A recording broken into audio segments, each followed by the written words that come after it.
ஆச்சி Royal gulab jamun packs ஒன்று வாங்கினால் ஒன்று இலவசம். Celebrate this Diwali with the Indian Princess. Shop your favorite styles and get induction stove free. Visit your nearest store today.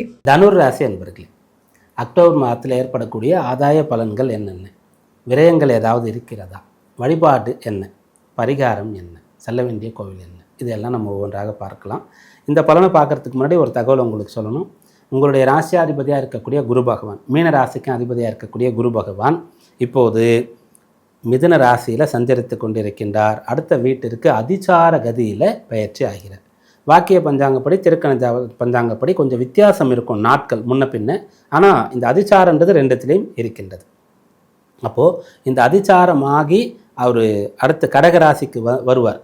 வரும்போது கடகம் வந்து அவருக்கு உச்ச வீடாக இருக்கும். அதன் பிறகு வக்ரகதி அடைந்து மீண்டும் பின்னோக்கி மிதுன ராசிக்கு வருவார். இந்த இடைப்பட்ட காலத்தில் கிடைக்கக்கூடிய பலன்களை பெரும்பாலும் தனியாக, எப்படி குரு பயிற்சி பலன் நம்ம சொன்னமோ அதுபோல் குரு அதிசார பயிற்சி பலன் அப்படின்னு சொல்லி, குரு வக்ர பலன் அப்படின்னு சொல்லி, குரு வந்து நமக்கு என்ன தருவார்ன்றதை விசேஷமாக சொல்லலாம். தனித்தனியாக 12 ராசிக்குமான பலனாக கூட அதை சொல்லலாம். ஸ்பெசிஃபிக்காக தனுசு ராசிக்கும் மீன ராசிக்கும் பலன் எப்படி இருக்கும் அப்படின்றத சொல்லலாம். அப்போ நம்ம இப்போ அந்த விஷயத்தை தனித்து அதை வச்சுட்டு இப்போ வழக்கம் போல் என்ன பண்ண போகிறோன்னா, சூரியன் உங்களுடைய ராசிக்கு பாக்யாதிபதி, புதன் அவர் வந்து கலத்திர ஜீவனாதிபதி, சுக்கிரன் அவர் வந்து லாபாதிபதி ருணரோகாதிபதி, அப்புறம் செவ்வாய் பூர்வ புண்ணிய விரயஸ்தானாதிபதி, இவங்கெல்லாம் மாதக்கோள்கள் எங்கே இருக்காங்க எப்படி இருக்காங்கிறத வச்சு பலன்களை பார்க்க போகிறோம். அது எப்படிங்க, குரு மாறுறாங்க அவரையும் சேர்த்து தானே பலன் பார்க்கணுன்னா, அதை நம்ம சிம்பிளாக எப்படி சொல்கிறதுன்னு பார்க்கும்போது, குரு வந்து ராசியை பார்த்துட்ருக்கார், 7ஆம் இடத்துல இருக்கார். குரு பார்வை கிடைக்கிறதுனால அது நல்ல பலனாக எடுத்துக்கொள்ளலாம். அப்போ 8ஆம் இடத்திற்கு போய் மறைஞ்சிடுறார் அப்படின்னா நீங்கள் அதுக்காக கவலைப்பட வேண்டாம், பயப்பட வேண்டாம். 8ஆம் இடத்திற்கு சென்றாலும் அந்த இடம் அவருக்கு உச்ச வீடாக இருக்கின்றது. அதனால் பெருசாக கெடுபலன் எதுவும் உங்களுக்கு ஏற்பட்டு விடாது. 8ஆம் இடத்துல, 6ஆம் இடத்துல, 12ஆம் இடத்துல ஆட்சி பெறக்கூடிய கிரகங்கள் யோக பலனை பெறுகின்றது. அதெல்லாம் ஒரு யோகம். அப்படி இருக்கும்போது 8ஆம் இடத்துல உச்சமடையக்கூடிய கிரகம் அப்படின்னு பார்க்கும்போது அது வந்து பலனை கொடுத்து கொண்டு தான் இருக்கும். சில மாற்றங்கள் இருக்கும், அதை டீட்டெயிலாக நம்ம குருவுடைய பயிற்சி பலனை பார்க்கலாம்.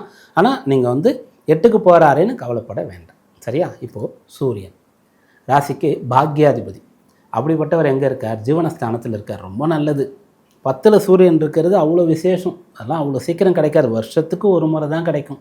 அப்படிப்பட்ட பலன் வந்து இப்போது இருக்குது. இந்த மாதம் தொடங்கும் போது இப்போலேருந்து ஒரு 17 நாட்கள் உங்களுக்கு இந்த பலனானது இருக்கிறது. பயன்படுத்திக்காங்க. உங்கள் வேலையில் எவ்வளவு உயர்வை நீங்கள் அடைய முடியுன்றதை யோசித்து பாருங்கள். அப்படி இல்லைன்னு சொன்னால் உங்கள் வேலை சம்மந்தமாக, நீங்கள் பணிபுரியக்கூடிய அலுவலகம் சம்மந்தமாக என்ன டேர்ம்ஸ் அண்ட் கண்டிஷன்ஸ், என்ன ரூல்ஸ் எல்லாம் இருக்குது, ஒருத்தரால் எந்த அளவுக்கு பெரிய ஒரு பதவிக்கு போக முடியும் அப்படின்றதெல்லாம் பாருங்கள். அப்படின்றதெல்லாம் தெரிஞ்சுக்கங்க, படிங்க, டிஸ்கஸ் பண்ணுங்கள். அதுக்கு என்ன பண்ணணும்னு யோசிங்க.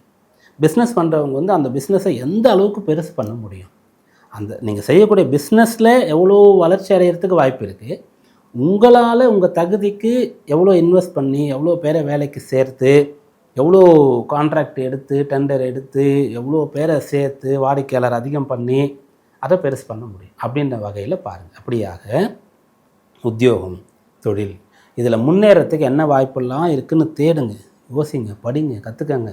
இந்த வாய்ப்பை விடாதீங்க. ரொம்ப சிறந்த பலன். அப்போது இந்த ஒரு 16-17 நாள் இவ்வளோ பலன் கிடைச்சிருமான்னா, இந்த 16-17 நாளில் நீங்கள் இதை ஃபிக்ஸ் பண்ணுறீங்களே, அதுதான் பலனே. கட்டாயம் ஃப்யூச்சரில் அதை அடைவீங்க. அதனால் உத்தியோகத்தில், தொழிலில் முன்னேற முடியுமா அப்படின்றத பாருங்கள். ரொம்ப காலமாக சொந்த காலில் நிற்க முடியாமல் இருக்கக்கூடியவங்க, நான் என்னுடைய சொந்த காலில் நிற்கணும், என்னுடைய தேவைகளை நான் பார்த்துக்கணும், என் குடும்ப தேவைகளை நான் பூர்த்தி பண்ணணும் அப்படின்றவங்க அதுக்கான முயற்சியை செய்யுங்க, பலன் கிடைக்க பெறுவீங்க. அதே போல்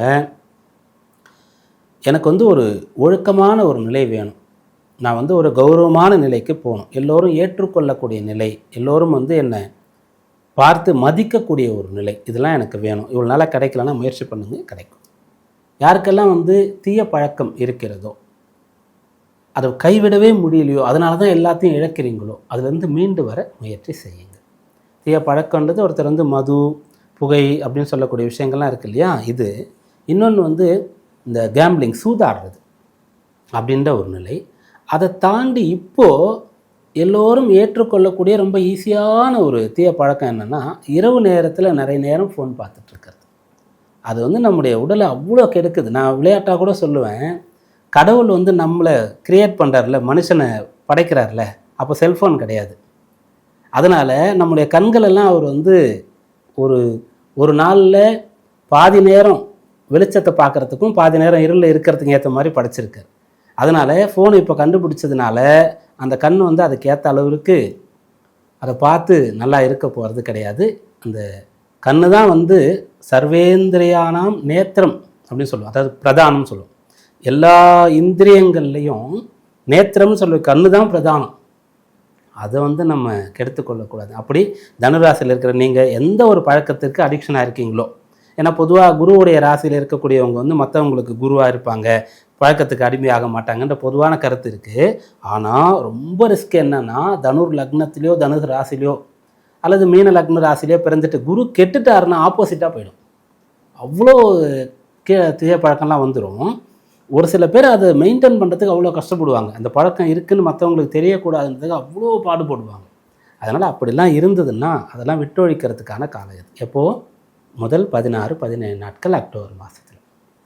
அடுத்து இந்த சூரியன் ஆகப்பட்டவர் 11ஆம் இடத்திற்கு வரார். 11க்கு சூரியன் வர்றது அவ்வளோ விசேஷம், நல்லது. ஆனால் அந்த இடத்துல அவர் பலம் குறைஞ்சிருவார், நீச்சமாயிடுவார். இப்போ ஒரு மிதுன ராசிக்கு 11ல் வராருன்னா சூரியன் உச்சமாயிடுவார். ஆனால் உங்கள் ராசிக்கு வராருன்னா நீச்சமாயிடுவார். அதனால் பலம் குறைவாக இருக்கும். அதனால் நீங்கள் முதல் ஆஃபை இந்த மந்தில் இந்த ஃபஸ்ட் ஆஃபை வந்து நீங்கள் பயன்படுத்தி கொள்ளுங்கள். அடுத்து செவ்வாய் இந்த மாதத்தில் ராசிக்கு 11ஆம் இடத்துல இருக்கார். ரொம்ப விசேஷம், ரொம்ப சிறப்பு. செவ்வாய் 11ல் இருக்கிறதுனால நீங்கள் உங்களுடைய வீடு, உங்களுடைய மனை, உங்களுடைய வாகனம் இதெல்லாம் புதுப்பிக்கலாம், இதுக்கெல்லாம் நிறைய செலவு பண்ணலாம், இதெல்லாம் அழகுபடுத்தலாம், இதெல்லாம் இல்லைன்னா அதை பெறலாம். இந்த பலன்லாம் உங்களுக்கு கிடைக்கும். குருவும் அந்த 11ஆம் இடத்துல இருக்கிற செவ்வாயை பார்க்குறார், அதனால் கட்டாயம் கிடைக்கும். ஆனால் அந்த வீடு கொடுத்த சுக்கிரன் பலம் குறைவாக இருக்கிறதுனால இப்போ நீங்கள் வீடு கட்டிகிட்டு இருக்கீங்கன்னா கடன் வாங்கி கட்டுவீங்க. அதுபோல் நீங்கள் ஒரு மனை வாங்குறீங்கனாலும் கூட கொஞ்சம் ஏதோ நகையெல்லாம் வச்சு வாங்குவீங்க, அப்புறம் மீட்டுக்கலாம் அப்படின்னு சொல்லிட்டு. அப்போது பலன் கிடைக்கும், ஏதோ ஒரு குறையோட டிஸ்டர்பன்ஸோடு கிடைக்கக்கூடிய அம்சமானது இருக்கிறது. ஆனால் செவ்வாய் உங்களுக்கு சாதகமாக இருக்குது. புதனை பொறுத்த வரைக்கும் ராசிக்கு 11-12ஆம் இடங்களில் இருக்கார், பிரச்சனை இல்லை. புதனை பொறுத்த வரைக்கும் பெரும்பாலும் நிறைய வீடுகள் இருந்தால் நல்லது தான், நிறைய ராசிக்கு நல்லது தான். ஒரு சில இடங்களில் வரும்போது கஷ்டம், ஒரு சில ராசி லக்னத்திற்கு கடுமையான பிரச்சனை கொடுத்துருவார். ஆனால் எல்லாருக்கும் கொடுக்க முடியல, கொஞ்சம் பேருக்கு தான் கொடுக்கணும்னா மொத்தம் சேர்த்து வச்சு கொடுத்துருவார். ஆனால் இப்போது இந்த சமயத்தில் புதனால் பெரிய பாதகம் உங்களுக்கு கிடையாது. சரி, இதெல்லாம் இந்த மாதத்தின் பலனாக இருக்கிறது. அப்போ இந்த மாதத்தில் நல்ல பலன் அடையிறதுக்கான வழிபாடு என்ன உங்களுக்கு அப்படின்னு பார்க்கும்போது பௌர்ணமி வழிபாடு அற்புதமாக இருக்கும் உங்களுக்கு. ஏன்னா ஒவ்வொரு மாத பௌர்ணமியும் ஒவ்வொரு சிறப்பை கொண்டு வரோம் நம்ம சொல்லிட்டு இருக்கோம். இப்போ வந்து சந்தான கோபால விரதம்ன்ற ஒரு சிறப்பை கொண்டு வருது இந்த பௌர்ணமி. சந்தான கோபால பூஜை அப்படின்னு சொல்லிட்டு பெருமாளை வழிபடுறதுக்கு அற்புதமான ஒரு பௌர்ணமி இது. அதனால் இந்த பௌர்ணமியில் முடிஞ்சால் விரதம் இருக்கிறது. அப்போ நீங்கள் பெருமாளை தான் வழிபடணுன்ட்டு நீங்கள் கிரிவலம் போகிறீங்க திருவண்ணாமலைக்குன்னா, அப்போ எப்படி இந்த மாதம் சந்தான கோபால பூஜை பெருமாள் கோயிலுக்கு போனீங்களா, இங்கே போகலாமுன்னா தாராளமாக போங்க, எந்த ஒரு பேதமும் கிடையாது. வரக்கூடிய விசேஷம் அது. அருகில் பெருமாள் கோயிலுக்கு போகிறீங்கன்னா அந்த பூஜை நடந்து கலந்துக்கங்க. நீங்கள் பௌர்ணமி நாளில் வழிபாடு செய்யணும், அவ்வளோதான். முடிஞ்சால் விரதம் இருக்கணும், ஆலயத்திற்கு சென்று வாருங்க. குறிப்பாக உங்கள் கையால் ஏதாவது தர்மம் பண்ணுங்கள், முடிஞ்சால் தானம் கொடுங்க. அக்டோபர் மாதம் சாதகமாக